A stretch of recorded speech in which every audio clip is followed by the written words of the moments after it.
Bismillahirrahmanirrahim. Assalamualaikum warahmatullahi wabarakatuh. Waalaikumsalam warahmatullahi wabarakatuh. Alhamdulillahilladzi arsala rasulahu bil huda wa dinil haqq liyudhhirahu 'ala dini kullih wa kafa billahi shahidan. Asyhadu an la ilaha illallah wahdahu la syarika lah wa asyhadu anna Muhammadan 'abduhu wa rasuluh. Allahumma salli wa sallim wa barik ala sayyidina Muhammadin wa ala alihi wa ashabihi wa man tabi'ahum bi ihsanin ila yaumiddin, amma ba'd. Hadirin jamaah Masjid Ibnu Sabil yang insyaallah dirahmati oleh Allah Subhanahu wa taala. Insyaallah di kesempatan malam yang penuh berkah ini, sore menjelang malam yang penuh berkah ini, kita akan melanjutkan kembali kajian rutin kita bersama guru kita Al-Mukarram Ustaz Syamsuddin Ramadan An-Nawi. Alhamdulillah beliau telah hadir dan alhamdulillah tadi kehujanan enggak Ustaz? Alhamdulillah enggak ada. Alhamdulillah tadi soalnya hujan ya di sini ya. Asar itu hujan berarti. Oh. Di tempat saya enggak hujan. Hujan sangat deras dan saya khawatir hujannya bertahan hingga maghrib. Ternyata alhamdulillah berhenti. Jadi alhamdulillah beliau dapat hadir di tengah-tengah kita. Dan pada kesempatan malam hari ini beliau akan menyampaikan tema kajian yang sangat menarik untuk kita simak. Temanya yaitu adalah pandai-pandailah memilih teman atau pandai-pandailah memilih sahabat, karena ini menentukan nasib kita bukan hanya di dunia tetapi juga di akhirat. Nah, Bapak Ibu hadirin yang dirahmati oleh Allah, sebelum kajian kita mulai, alangkah baiknya kita doakan saudara-saudara kita ya, para sesepuh Masjid Ibnu Sabil. Kita doakan para pengurus, khususnya Ketua DKM Masjid Ibnu Sabil beserta para donatur, para jamaah. Mudah-mudahan Allah Subhanahu wa taala melimpahkan keberkahan kepada kita semuanya. Mudah-mudahan yang saat ini sedang sakit diangkat penyakitnya oleh Allah Subhanahu wa taala, dan mudah-mudahan semuanya dijauhkan dari berbagai macam bala dan mara bahaya. Amin ya rabbal alamin. Ala hadirin yang walaupun ini niyatin shalihah. Al-Fatihah. أعوذ بالله من الشيطان الرجيم. بسم الله الرحمن الرحيم. الحمد لله رب العالمين الرحمن الرحيم مالك يوم الدين إياك نعبد وإياك نستعين اهدنا الصراط المستقيم صراط الذين أنعمت عليهم غير المغضوب عليهم ولا الضالين. Baik, langsung saja kepada Al-Mukarram Ustaz Syamsuddin Ramadan kami persilakan. Ya, terima kasih Al-Mukarram. Assalamualaikum warahmatullahi wabarakatuh.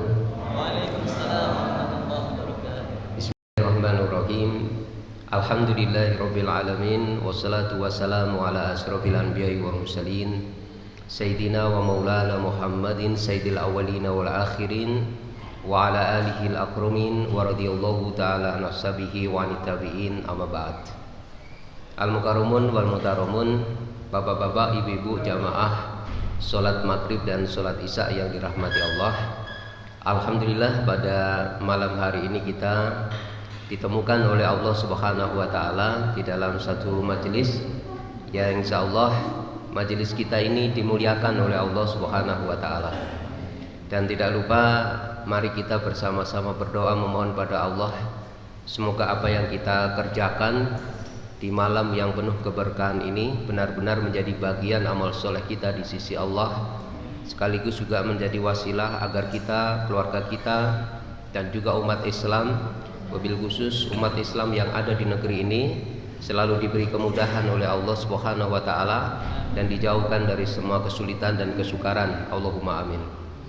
Bapak-bapak, ibu-ibu yang dirahmati Allah Subhanahu wa taala, pada malam hari ini kita akan mengkaji bersama-sama satu topik yang barangkali topik ini patut untuk kita pahami bersama-sama, wabil khusus di tengah kondisi kita umat Islam pada saat ini benar-benar dalam keadaan yang serba teruji atau dalam keadaan yang terus dicoba oleh Allah Subhanahu wa taala. Cobaan dan ujian yang diberikan Allah kepada kita semua tentunya harus kita jadikan sebagai satu wahana agar kita semakin dekat kepada Allah Subhanahu wa taala. semakin mendekatkan diri kita kepada Allah Subhanahu wa taala. Dan di antara perkara yang telah ditetapkan oleh para alim ulama agar kita bisa melampaui masa-masa yang dipenuhi dengan fitnah, yang mana di dalam satu hadis baginda Nabi Muhammad SAW, beliau pernah mengatakan, badiru bil a'mali fitanan kakito'il lailil mudlim yusbihu rajulu mu'minan wa yamsi kafiran wa yamsi mu'minan wa yusbihu kafiran wa yubi'u dinahu bi aradin minad dunya au kama qala. Baginda Nabi mengatakan, bersegeralah kalian di dalam mengerjakan amal kebaikan sebelum datang fitnah menimpa kalian. Yang fitnah ini digambarkan oleh baginda Nabi SAW bagaikan potongan malam yang sangat gelap. Saking dahsyatnya ini fitnah, bapak-bapak, ibu-ibu yang dirahmati Allah, baginda Nabi mengatakan ada orang yang subuh hari dia masih mukmin, tapi petang hari dia sudah menjadi orang kafir. Sebaliknya, ada orang yang petang harinya ia masih mukmin, tetapi pagi harinya dia sudah menjadi orang kafir. Dan di era yang dipenuhi fitnah itu, baginda Nabi mengatakan banyak sekali orang yang gampang menjual agamanya untuk kepentingan-kepentingan atau untuk harga dunia yang sangat sedikit.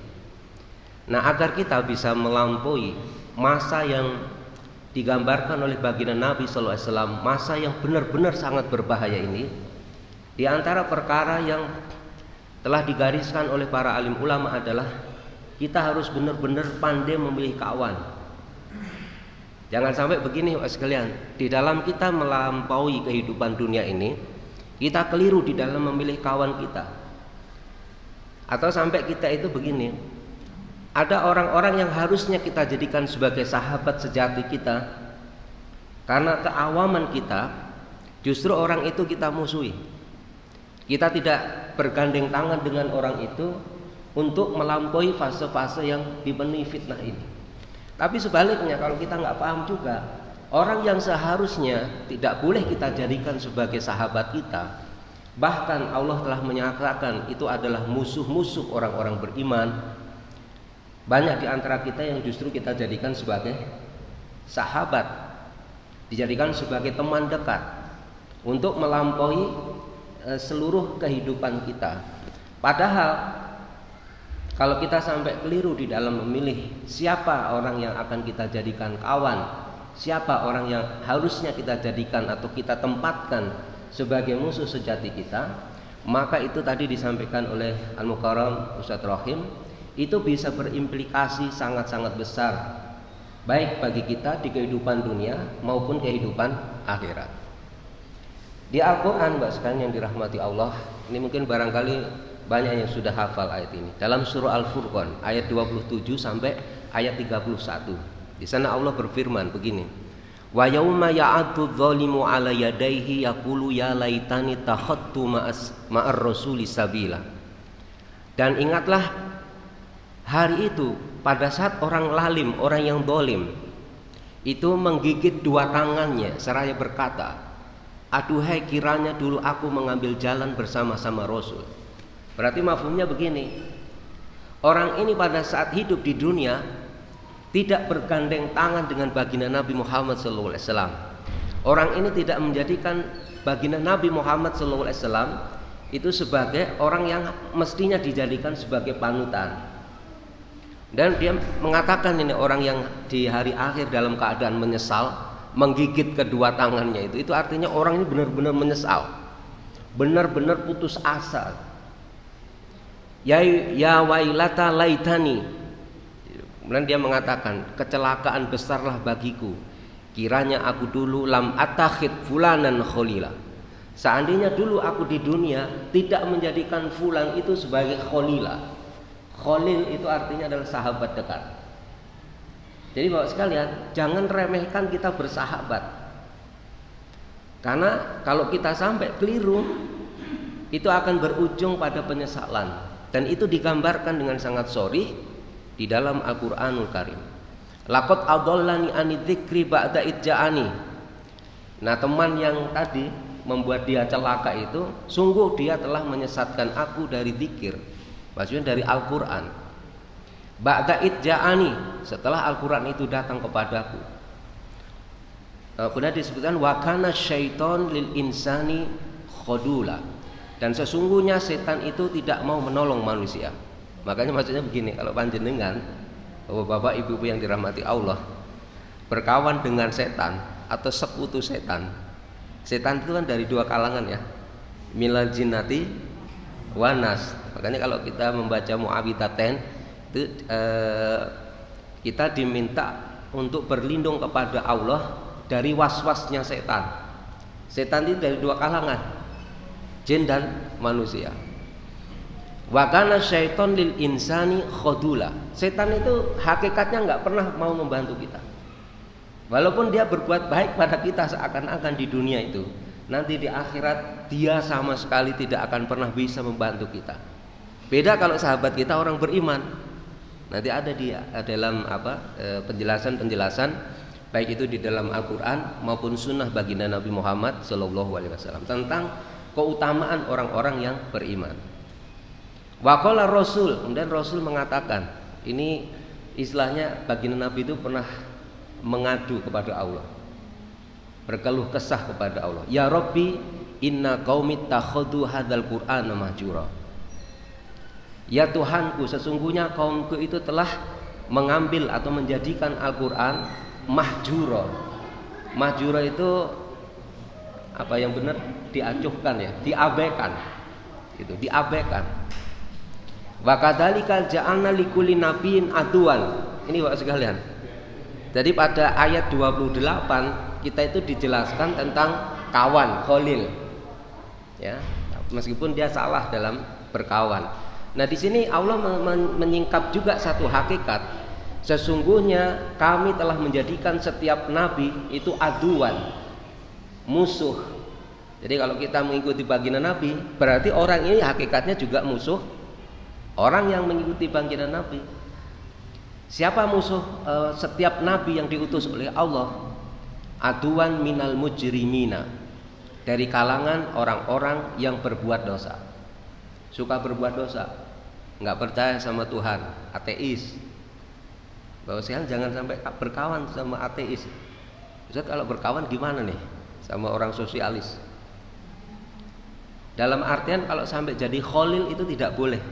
Tapi kalau kita berinteraksi untuk mengajak mereka ke dalam kebaikan, itu justru baik. Kalau dalam konteks interaksi Pak sekalian, kita tidak perlu membatasi. Kalau tetangga kita orang non muslim, kita malah dianjurkan untuk berbuat paling baik pada mereka. Tapi kalau disebut khalil, itu adalah sahabat dekat yang sampai loyalitasnya, dedikasinya itu diberikan kepada teman dekat dia, sehidup semati, kira-kira seperti itu. Wa kadzalika ja'alna likulli nabiyyin aduwan minal mujrimin. Di ayat yang lain disebutkan wa kadzalika ja'alna likulli nabiyyin aduwan sayatinal insi wal jinni. Dalam surah Al-An'am itu disebutkan, demikianlah kami telah menjadikan pada setiap nabi itu musuh dari sayatinal insi dan jin wal jinni. Setan dari kalangan jin dan setan dari kalangan manusia. Makanya Bapak sekalian, hakikat sesungguhnya musuh kita itu adalah setan. Orang-orang yang memusuhi nabi, memusuhi rasul yang diutus oleh Allah. Wa kafa bi rabbika hadiyan wa nasira, dan cukuplah Tuhanmu menjadi pemberi petunjuk dan penolong. Jadi Bapak sekalian, kalau kita hidup di dunia ini, cukuplah Al-Quran dan Sunnah itu menjadi petunjuk kita. Panjenengan jangan ikut-ikut yang lain. Jangan ikut Karl Marx, jangan ikut Adam Smith. Kalau ngatur urusan ekonomi kita pakai Adam Smith. Kita kan ngerasa itu bukan bukan perkara yang besar atau tercela. Padahal itu benar-benar tercela dalam Islam. Karena waqafa bi rabbika hadiyan wa nasira, yang menolong kita itu, yang memberi petunjuk kita itu mestinya hanya Allah Subhanahu wa taala. Di dalam Al-Qur'an, di dalam hadis baginda Nabi juga menyatakan. Ini hadis riwayat Imam Abu Dawud dari sahabat mulia Abu Hurairah radhiyallahu taala an. Dan Imam Tirmidzi mengatakan bahwa hadis ini hasan gharib. Ar-rajulu ala dini khalilih. Seorang laki-laki itu berada di atas agama sahabatnya. Falyangdur ahadukum man yukhalil. Oleh karena itu di antara kalian hendaklah memperhatikan dengan siapa dia itu berkawan atau bersahabat. Itu Pak sekalian, pentingnya kita berkawan bersahabat itu. Jangan meremehkan berkawan gitu. Kemudian hakikat berikutnya yang harus kita pahami, Allah Subhanahu wa taala, Rasulnya dan kaum mukmin itu adalah penolong atau wali sejati orang-orang beriman. Di Al-Qur'an banyak sekali ayatnya. Salah satunya adalah di dalam surah Al-Maidah ayat 55 sampai 56. Innama waliyukumullahu wa rasuluhu walladzina amanu alladzina yuqimunas shalah wa yu'tunaz zakah wa hum raqi'un. Wa may yatawallallaha wa rasulahu walladzina amanu fa inna hizballahi humul ghalibun. Sesungguhnya penolong kamu itu hanyalah Allah, Rasulnya dan orang beriman yang mendirikan sholat dan menunaikan zakat seraya mereka itu raqi'un, rukuk, tunduk, patuh pada Allah, taat sepenuhnya pada Allah. Dan barang siapa mengambil Allah dan Rasulnya dan orang-orang yang beriman menjadi penolongnya, maka sesungguhnya pengikut agama Allah itulah yang pasti menang. Kalau bapak-bapak ibu-ibu sekalian ngikuti musuh-musuhnya Allah, kesudahannya pasti adalah kerugian dan kekalahan. Dalam surah Al-Maidah. Kemudian ini tafsirnya ya sekali yang dirahmati Allah. Ini dalam tafsir Tabari, tapi ini saya akan lompati saja. Kemudian dalam surah Al-Baqarah ayat 257, Allahu waliyul ladzina amanu yukhrijuhum minadh-dhulumati ilan nur walladzina kafaru awliya'uhumut taghut yukhrijunahum minan nuri ilal dhulumat ulaika ashabun nar hum fiha khalidun. Allah itu adalah pelindung orang-orang yang beriman. Dia mengeluarkan mereka dari kegelapan atau kekafiran kepada cahaya. Dan orang-orang yang kafir, pelindung-pelindungnya adalah setan yang mengeluarkan mereka dari cahaya kepada kekafiran atau kegelapan. Dan mereka itu adalah penghuni neraka, mereka kekal selama-lamanya. Jadi Bapak sekalian, kalau kita membaca Al-Quran, maka dengan sangat jelas Allah menyatakan bahwa kawan sejati kita, saudara sejati kita itu adalah orang-orang beriman. Musuh sejati orang beriman itu adalah musuh dari para nabi dan utusan Allah. Kalau tadi disebutkan minal mujrimin. Kalau di dalam surah Al-An'am disebutkan bahwa musuh setiap nabi dan rasul yang diutus Allah itu adalah setan. Tapi sekarang pertanyaannya kan begini. Kalau teman kita itu orang mukmin, lalu orang mukmin seperti apa yang dia itu benar-benar sah disebut mukmin dan kita malah harus berhasrat berkawan dengan dia? Walaupun kita tidak didekati orang itu, kita justru harus mendekat, merapat orang itu. Ini saya ingin jelaskan Bapak sekalian. Di dalam satu buku, ini kitab yang ditulis oleh Imam Ibnu Mandur dalam kitab Lisanul Arab. Ini Imam Ibnu Mandur itu mengutip penjelasan dari Imam Az-Zujaj. Imam Az-Zujaj itu seorang ulama ahli bahasa Arab. Imam Ibnu Mandur itu seorang ulama bahasa Arab. Kitab Lisanul Arab itu kitab kamus bahasa Arab. Judulnya Lisanul Arab. Jadi Imam Az-Zujaj mengatakan begini. Wa hadda Az-Zujaju al-imana faqala al-imanu idharul khudu'i wal qabuli lis-syari'ah walima atabihin nabiyyu sallallahu alaihi wasallam wa i'tiqaduhu wa tasdiquhu biqalbi faman kana ala hadis sifati fa huwa mu'minun muslimun ghairu murtabin wala syakin wa walladhi yara anna ada al faraid wajibun alaih la yadkhuluhu fi dzalika raibun wa fi tanzilil aziz wa ma anta bimu'minin lana. Jadi begini wasial, orang mukmin itu kata Imam Az-Zujaj atau yang disebut beriman atau iman itu adalah sikap ketundukan, kepatuhan dan kesediaan untuk menerima syariat Islam dan semua apa yang didatangkan oleh Rasul sallallahu alaihi wasallam. Jadi Bapak sekalian, kalau di zaman sekarang kan kalau orang malah bicara syariat Islam, coba persepsi bapak-bapak ibu-ibu kalau bicara syariat Islam gimana? Kan pasti radikal ya. Wah ini harus dijauhi nih gitu. Malah kita kadang-kadang agak merasa kita jangan ngomong syariat macam-macam. Padahal iman itu adalah idharul khudu' wal qabul li syariah.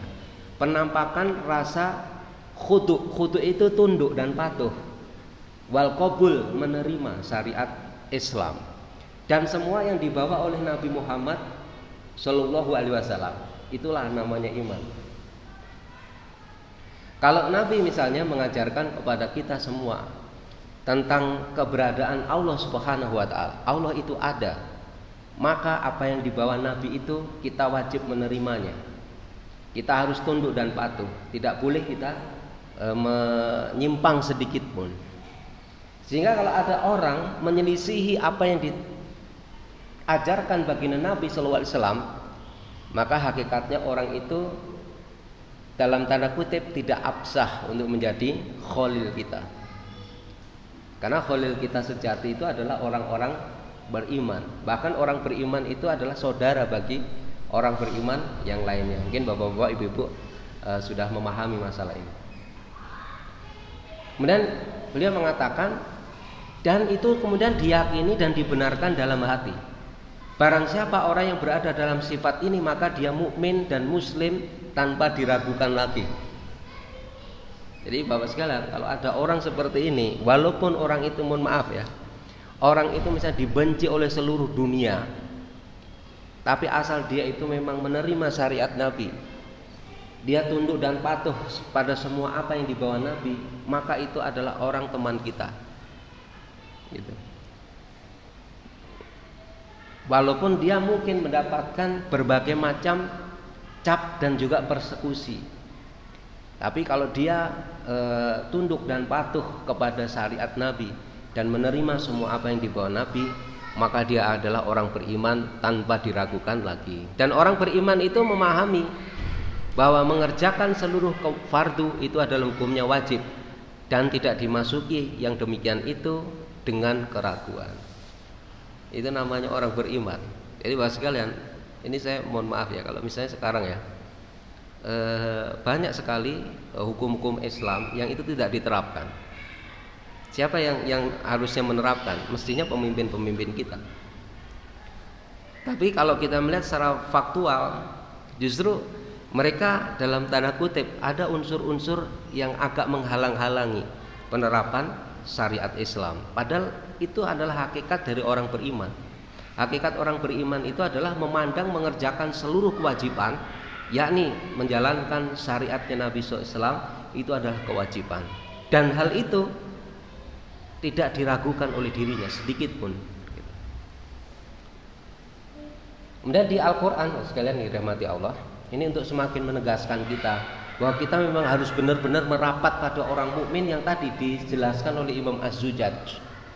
Di Al-Quran disebutkan, ini ayatnya sangat familiar ya bagi kita semua, dalam surah Al-Hujurat ayat 10, innamal mu'minuna ikhwatun fa aslihu baina akhwaikum wattaqullaha la'allakum turhamun. Sesungguhnya orang-orang mukmin itu adalah bersaudara. Jadi relasi kita dengan orang-orang beriman itu bukan sekedar sahabat dekat, bukan, tapi relasi kita, hubungan kita itu adalah ikhwatun, bersaudara. Nah, di dalam tafsir Qurtubi, ini seorang ulama besar dari mazhab Maliki, dia mengatakan innamal mu'minuna ikhwatun itu ai ikhwatun fidini wal hurmati wala la fin nasabi. Maksud ayat itu innamal mu'minuna ikhwatun itu adalah saudara dalam masalah agama dan hurmah. Hurmah itu begini Pak sekalian. Kalau ada orang mukmin, maka ada perkara-perkara yang ada di dalam orang tersebut yang wajib kita lindungi. Nabi kan mengatakan ya, al muslimu alal muslim haramun. Muslim di atas muslim yang lain itu haramun. Apa itu? Maluhu, damuhu, wa irduhu. Hartanya, darahnya, dan kehormatannya. Makanya gini Pak sekalian, kita ini kalau melihat orang mukmin, maka harus selalu kita jaga kehormatan dia. Ya, kalau kita misalnya memberi nasihat, itu pun juga nasihat yang harus keluar dari keinginan untuk memberi nasihat, bukan kita benci pada dia sekedar benci, bukan. Asal ngeritik itu nggak boleh dalam Islam. Apalagi ngeritik yang ditujukan untuk menyakiti orang beriman itu tidak dibenarkan. Jadi karena apa? Ada perkara yang wajib selalu kita lindungi dari orang-orang beriman, yakni adalah kehormatannya, darahnya juga harus dihormati. Nggak boleh kita gampang menumpahkan darah orang-orang beriman atau merampas harta mereka, tidak diperkenankan. Baik. Kemudian di dalam hadis yang diriwayatkan oleh Imam Bukhari dan Muslim, innal mu'mina lil mu'mini kal bunyani yasuddu ba'duhu ba'd. Sesungguhnya seorang mukmin dengan mukmin yang lain bagaikan sebuah bangunan, satu dengan yang lain saling menguatkan. Kemudian sekali yang dirahmati Allah SWT, kita ini harus berhati-hati dengan kecondongan hati. Maksudnya gini, kita ini kalau sudah melihat ada orang beriman dengan syarat-syarat atau dengan ciri-ciri seperti yang dijelaskan oleh Imam Az-Zujat yang tadi, maka kita jangan sekali-kali berpaling dari mereka. Atau kita merasa nggak nyaman kalau bersahabat dengan dia. Jangan sekalian. Kita harus berusaha menyamankan hati kita untuk bersama dengan mereka.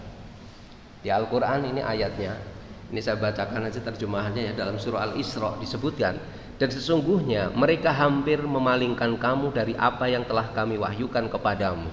Jadi ayat ini teguran untuk baginda Nabi Muhammad, agar kamu membuat yang lain secara bohong terhadap kami. Dan kalau sudah begitu tentulah mereka akan mengambil kamu menjadi sahabat yang setia. Maksudnya ini kamu ini adalah baginda Nabi Muhammad, sedangkan mereka itu adalah orang-orang kafir Quraisy pada saat itu. Dan kalau kami tidak memperkuat hatimu, niscaya kamu hampir-hampir condong sedikit kepada mereka. Ayat ini merupakan teguran pada Nabi agar Nabi tidak condong sedikit pun kepada orang-orang yang jelas-jelas dia itu menghendaki kekufuran. Kemudian fastaqim kama umirta wa man taba ma'aka, ini dalam surat Hud juga disebutkan agar kita juga harus berhati-hati dengan kecondongan hati kita. Wala tarkanu ilal ladzina dzalamu fatamassakumun naru wa ma lakum min dunillah min auliya tsumma la tunsuru. Janganlah kamu condong kepada orang-orang yang dolim. Orang dolim itu maksudnya orang musyrik di sini. Jadi tidak diperkenankan. Kemudian baginda Nabi itu pernah ditegur Bapak sekalian. Ini pentingnya berkawan dengan orang-orang beriman. Ini ada satu ayat Bapak sekalian dalam surah Al-Kahfi ayat 28. Wasbir nafsaka ma'al ladzina yad'una rabbahum bil ghadati wal asyi yuriduna wajhah. Ilal akhir itu disebutkan begini. Dan ini ceritanya begini Bapak sekalian. Ayat ini ada ceritanya. Waktu itu baginda Nabi SAW itu sedang duduk bersama dengan para sahabat. Ini sahabatnya kebetulan yang bersama Nabi itu adalah sahabat-sahabat yang lemah. Ada di situ Salman Al-Farisi, ada Khubayb bin Adi, ada Bilal bin Rabah. Itu dulu mantan-mantan budak itu. Ya. Kebanyakan di antara mereka orang lemah, tidak terkenal. Dan datang pembesar-pembesar Quraisy mendatangi Nabi. Nah, di situ dipimpin oleh Uyainah bin Al-Hasan. Itu salah satu pembesar Quraisy saat itu. Nah, dia bilang bahwa dia ingin menjumpai Nabi dan ingin mendapatkan pengajaran Islam dari Nabi Muhammad. Dan pembesar Quraisy ini bilang, kalau kami masuk Islam, maka orang-orang di belakang kami juga akan masuk Islam. Nabi Muhammad SAW begitu mendapati Uyainah bin Al-Hasan seperti itu, beliau condong. Tetapi pembesar Quraisy ini waktu melihat di samping Nabi itu ada orang-orang tadi, sahabat-sahabat miskin itu, ini pembesar Quraisy itu mengajukan syarat agar Nabi mengusir mereka dulu. Diusir, suruh pergi dulu. Kita mau bermajelis dengan Nabi Muhammad, Anda nggak pantas bermajelis dengan kami, gitu kira-kira. Terus Nabi Muhammad diiming-imingi tadi, kalau kami masuk Islam, belakang kami semua akan masuk Islam. Di dalam riwayat Nabi mengiyakan permintaan pembesar Quraisy itu, langsung ditegur oleh Allah. Jadi sahabat ini diminta pergi oleh Nabi. Bukan Nabi ingin mengusir para sahabat, enggak. Di riwayat yang lain mereka minta kalau mereka duduk bersama Nabi, mereka disuruh berdiri. Ini sahabat-sahabat ini. Nabi mengiyakan dan ditegur oleh Allah. Wasbir nafsaka ma'al ladzina yad'una rabbahum bil ghadati wal asyi yuriduna wajhah. Hendaklah kamu Muhammad menyabarkan diri kamu untuk selalu bersama dengan orang-orang yang menyeru pada Tuhannya pada saat pagi dan petang. Yuriduna wajhah, yang mereka ingin mendapatkan ridhonya Allah. Wala ta'du ainaka anhum, janganlah engkau wahai Muhammad memalingkan kedua mata kamu dari mereka. Mereka yang dimaksud para sahabat yang diminta pergi oleh Nabi. Turidu zinatal hayati dunya, karena kamu menginginkan perhiasan dunia. Wala tuti man aghfalna qalbahu an dzikrina, wahai Muhammad jangan kamu mengikuti orang yang telah kami lalaikan hatinya dari mengingat kami. Wa taba'a hawahu, dan orang yang mengikuti hawa nafsunya. Wa kana amruhu furuta, dan keadaan mereka itu telah melewati batas. Jadi Bapak sekalian, coba kita bayangin ya, Nabi kita Nabi Muhammad itu sampai ditegur oleh Allah. Di ayat yang lain itu dengan redaksi yang sangat jelas. Wala tatrudil ladzina yad'una rabbahum bil ghadati wal asyi. Kalau nggak salah di dalam surah Al-An'am itu disebutkan, janganlah kamu mengusir gitu orang-orang yang menyeru Tuhannya pada saat pagi dan petang. Buat sekali memang kalau kita berkawan dengan mungkin ya kalau persepsi kita sekarang nih, kalau berkawan dengan orang-orang itu kan nggak keren sama sekali ya. Itu mantan-mantan Buddha gitu tuh, dikejar-kejar oleh orang-orang kafir Quraisy gitu. Punya kedudukan juga kagak gitu. Tapi Nabi itu sampai dipinta untuk selalu bersama dengan mereka, dengan orang-orang yang lemah, Masya Allah gitu. Ini musuh sejati orang beriman. Ini disebutkan dalam tadi di awal sudah saya sebutkan dalam surah Al-An'am. Wa kadzalika ja'alna likulli nabiyyin aduwan sayatinal insi wal jinni. Kemudian sekalian yang dirahmati Allah, innal kafirina kanu lakum aduwwan mubina. Ini hakikat-hakikat yang diungkap di dalam Al-Quran. Sesungguhnya orang-orang kafir itu adalah musuh yang nyata bagi kamu. Kalau di bulan September seperti ini kan kita ingat peristiwa Gestapo ya, maksudnya. Kita ingat ya. Tapi kalau kita kaitkan dengan kajian kita pada malam hari ini, memang mestinya kita harus betul-betul waspada terhadap kebangkitan orang-orang non-muslim. Non-muslim saya maksud adalah kebangkitan kembali paham sosialisme komunisme yang ada di Indonesia. Dan memang sejarahnya kelam. Kalau sekarang kan sudah ada upaya-upaya untuk menghapus sejarah kelam itu kan. Tahun 2016 itu ada rekonsiliasi. Jadi tokoh-tokoh yang dulu adalah anggota Partai Komunis Indonesia. Itu sudah dilakukan sejak tahun 2016 itu sudah. Dan ada upaya juga untuk menghapus staf MPRS itu yang tentang larangan Partai Komunis Indonesia, itu juga sudah masif dilakukan. Sedangkan kalau korban Pak sekalian, saya asli kota Ngawi, saya itu dekat dengan kota Madiun. Bapak saya itu orang Magetan. Nah, itu masih menyaksikan peristiwa tahun 48, masih ingat ya Pak sekalian ya, tahun 48 itu pemberontakan PKI Muso di Madiun. Jadi itu Muso itu dalam sebuah laporan atau sigi sejarah, sebetulnya dia menguasai Madiun itu sebenarnya cuma 13 hari. Hanya 13 hari menguasai kota Madiun. Tapi berapa jumlah korban yang ditimbulkan oleh pemberontakan Muso? Sekitar 1.900 orang Pak meninggal. Cuma 13 hari itu. 13 hari korbannya itu sekitar 1.900 gitu. Terus di kota saya juga itu Gubernur Jawa Timur itu meninggal. Ada Monumen Suryo. Itu kalau Bapak sekalian dari Jawa Tengah, dari Sragen menuju ke Jawa Timur, itu kalau sebelah kanan itu kan ada hutan jati tuh. Kalau bapak-bapak ada yang pernah itu melewati daerah Sragen ke Jawa Timur, perbatasan ya Jawa Tengah Jawa Timur, Nah itu di samping itu ada Monumen Suryo, itu gubernur Jawa Timur yang dibunuh pada era pemberontakan tahun 48. Itu Gubernur Suryo, gubernur Jawa Timur, dibunuh pada saat naik mobil bersama ajudannya. Itu di kabupaten saya, di Kabupaten Ngawi, ada Monumen Suryo.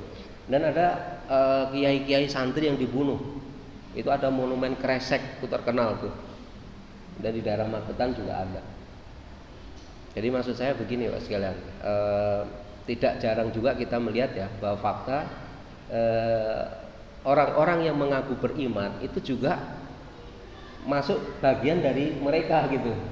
Kan banyak kan ya, malah ada kiai itu yang masuk dari anggota PKI itu juga ada, mendukung itu juga banyak gitu. Nah sekarang kita tetap tidak boleh ikut-ikutan seperti itu. Baik, ini kita ngalor ngidulnya ya. Kemudian juga tadi sudah saya sampaikan ya. Kemudian kesudahan orang yang berteman dengan orang mukmin. Ini saya ingin sampaikan kesudahannya. Ini di dalam Al-Qur'an, wa may yuti'illaha wa rasul faulaika ma'al ladzina an'amallahu 'alaihim minan nabiyyin wasiddiqin wasyuhada'i wassalihin wa hasuna ulaika rafiqa. Dan barang siapa mentaati Allah dan Rasulnya, mereka itu akan bersama-sama dengan orang-orang yang dianugerahi nikmat oleh Allah, yaitu dari kalangan para nabi, orang-orang yang jujur, dan orang yang mati syahid, dan orang-orang yang soleh. Dan mereka itulah teman yang sebaik-baiknya. Nah, sekalian yang dirahmati, teman yang sebaik-baiknya. Para nabi, orang yang jujur, orang yang mati syahid, dan orang yang soleh. Berarti di dunia itu ada orang seperti ini.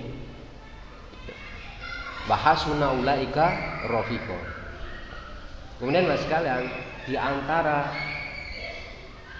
fadilah orang beriman itu adalah gini. Orang beriman itu bisa memberikan syafaat bagi orang beriman yang lain. Jadi syafaat itu tidak hanya datang dari baginda Nabi, tetapi juga datang dari orang beriman. Itu hadisnya sangat panjang, diriwayatkan oleh Imam Muslim. Jadi nanti kalau di hari akhir, kalau ada orang mukmin yang dikeluarkan dari api neraka oleh Allah, setelah diselidiki dia masih punya iman, itu kan diangkat lagi oleh Allah setelah masuk ke neraka. Maka keinginan orang mukmin yang pertama kali itu diangkat oleh Allah dari neraka itu adalah dia ingin membebaskan sahabatnya dari kalangan orang beriman. Makanya dia minta pada Allah, ya Allah tolong bebaskan sahabat saya dulu di dunia. Dulu kita sering ngaji di masjid gitu. Begitu maksudnya. Tapi kalau panjenengan dengan orang kafir nggak bisa seperti itu, nggak bisa memberi syafaat. Ini kira-kira seperti itu. Makanya Imam Hasan Al-Basri mengatakan, perbanyaklah sahabat-sahabat mukmin, sebab seorang dari mereka akan memberi syafaat kepada sahabat dan kerabatnya. Jika orang kafir menyaksikan hal itu, ia berkata, kami tidak memiliki seorang pun dari penolong-penolong dari sahabat dan sahabat yang setia. Jadi kawan-kawannya itu nggak bisa nolong itu. Kawan-kawan dari kalangan orang kafir mereka di dunia itu di akhirat nggak bisa memberikan pertolongan. Dan permintaan Imam Ibnu Jauzi, jika kalian tidak menemukan aku di surga, maka tanyakanlah tentang aku kepada Allah. Ini pada murid-muridnya dia, Ibnu Jauzi. Jadi wahai Tuhan kami, hambamu si fulan, dulu dia pernah mengingatkan kami untuk mengingat engkau, dan beliau menangis. Itu Imam Ibnu Jauzi. Nah, kira-kira segitu ya, sekalian yang dirahmati Allah. Ini kesudahan orang-orang yang mengikuti setan di Al-Quran banyak sekali. Jadi dulu kalau orang itu berteman dengan orang-orang yang harusnya tidak dijadikan teman, itu nyesel ya, karena orang yang diikuti berlepas diri. Makanya kan dalam Islam itu nggak ada ceritanya kita ini hanya rakyat kecil, kita pokoknya ngikutin aja deh. Nanti kan yang salah kan juga yang kita ikuti. Oh nggak begitu. Nanti di hari akhir dia akan, kalau kita tanya itu kan yang salah, oh mereka berlepas diri itu. Yang diikuti akan berlepas diri dari orang yang mengikuti. Di Al-Quran banyak ayatnya. Itu kesudahannya Pak sekalian. Maka kesimpulannya, teman sejati adalah seseorang, jika kita berteman dengannya, ini ada kurang ya Pak. Teman sejati adalah bila seseorang berteman dengannya, ia semakin dekat dengan Allah. Dan bukan teman sejati jika seseorang berteman dengannya, ia semakin jauh dari Allah. Dan yang kedua, Islam tidak melarang seorang muslim berinteraksi dan berkawan dengan non-muslim, tentu dalam batas-batas yang ditetapkan oleh Islam. Yang dilarang adalah condongnya hati kepada keyakinan dan perilaku kufur mereka. Barangkali itu sekalian yang dirahmati Allah Subhanahu wa taala yang bisa saya sampaikan kepada bapak-bapak, ibu-ibu yang dirahmati Allah. Saya kembalikan pada Al-Mukarram Ustaz Rohim. Baik, alhamdulillah Ustaz, jazakumullah khairul jazak. Materinya sangat menarik sekali. Jadi ini urgensi pentingnya kita memiliki sahabat yang soleh, Ustaz ya. Ya. Jadi ada sebuah ungkapan, satu musuh itu sudah cukup dan 1000 teman itu masih kurang. Masih kurang. Karena memang nanti di akhirat kita membutuhkan teman-teman yang soleh untuk memberikan syafaat. Ya. Makanya kita alhamdulillah di Masjid Ibnu Sabil ada terbentuk kepengurusan. Mudah-mudahan ini antar pengurus ini pun bisa nanti memberikan syafaat. Iya, betul. Jadi kita selalu mendorong jamaah untuk bergabung dalam kepengurusan. Yang sudah jadi pengurus mudah-mudahan terus aktif dalam kepengurusan masjid, sering mengikuti rapat kepengurusan bulanan. Mudah-mudahan itu nanti menjadi wasilah kita, bisa saling tolong-menolong ya, antara yang satu dengan yang lainnya. Karena memang sejak hari ini atau sejak dahulu kala seharusnya kita sudah bertanya kepada diri kita masing-masing, kira-kira teman soleh saya berapa ya yang nanti bisa menjadi pemberi syafaat kepada saya, penolong saya di akhirat berapa ya? Jangan-jangan teman kita ini banyak hanya di Facebook gitu, teman kita banyak hanya di grup-grup WhatsApp. Ternyata di dunia nyatanya, realnya teman akrab kita itu hanya 1, 2. Kalau seperti ini kan sangat disayangkan gitu saja. Maka sebelum dikumandangkan adzan Isya, ada satu kesempatan yang ingin kami berikan kepada para jamaah, baik ibu-ibu maupun bapak-bapak yang mungkin ingin mengajukan pertanyaan. Kita undur waktu Isyanya sedikit lagi. Ya, silakan. Barangkali ada yang mau ditanyakan? Karena Pak Rahmat sudah siap-siap ini. Ya, ibu-ibu ada yang mau ditanyakan? Ibu-ibu Solihah, alhamdulillah hari ini banyak yang hadir. Karena pekan lalu 1 orang, ya Allah, 1 orang.